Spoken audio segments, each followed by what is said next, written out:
morte di Monsignor Corniali, Monsignor Duilio Corniali, mi ha colpito particolarmente, perché viene a mancare un'anima nella ricostruzione del post-terremoto. Lui è stato un grande fautore anche della difesa della lingua e di identità friulana, ma non solo, lui è stato anche un grande innovatore, perché se pensiamo che da direttore di Vita Cattolica, allora è stato anche presidente della Federazione Italiana dei Settimani Cattolici, era stato un convinto sostenitore delle cause friulane, soprattutto della lingua friulana. Non dimentichiamo l'ultima battaglia sostenuta anche sul Messale in friulano. Ha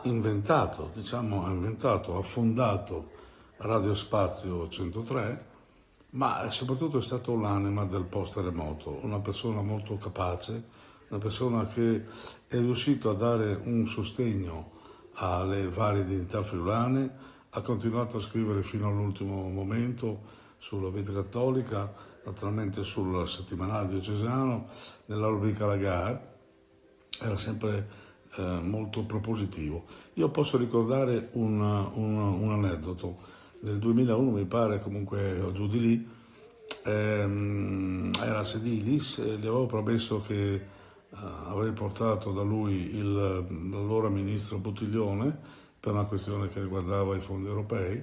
Sono riuscito a portarlo, non ci credeva naturalmente, ma siamo arrivati a Sedilis, era in una sede di fortuna.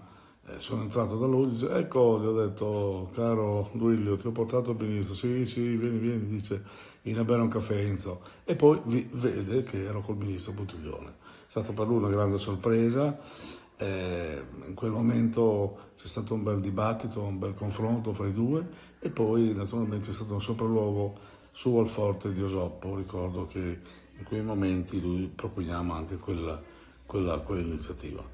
Era un giornalista molto attento alle questioni friulane, ma soprattutto era un uomo di chiesa, un uomo che ha saputo innovare, come dicevo prima, l'anima della ricostruzione del terremoto, le cause friulane, e quindi ci mancherà un vero intellettuale, un intellettuale che è stato conosciuto in tutta Italia, appunto per la sua formazione, ma soprattutto anche per la sua dedizione alla verità, che riguarda un po' quello che si può dire l'anima anche intellettuale del movimento cattolico, ma una persona che ci mancherà.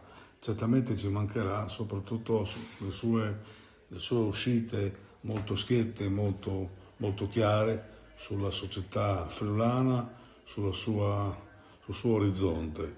E quindi speriamo che la sua opera, il suo insegnamento sia di monito a tutti noi. Quindi mandi Duilio e naturalmente che il Signore abbia gloria.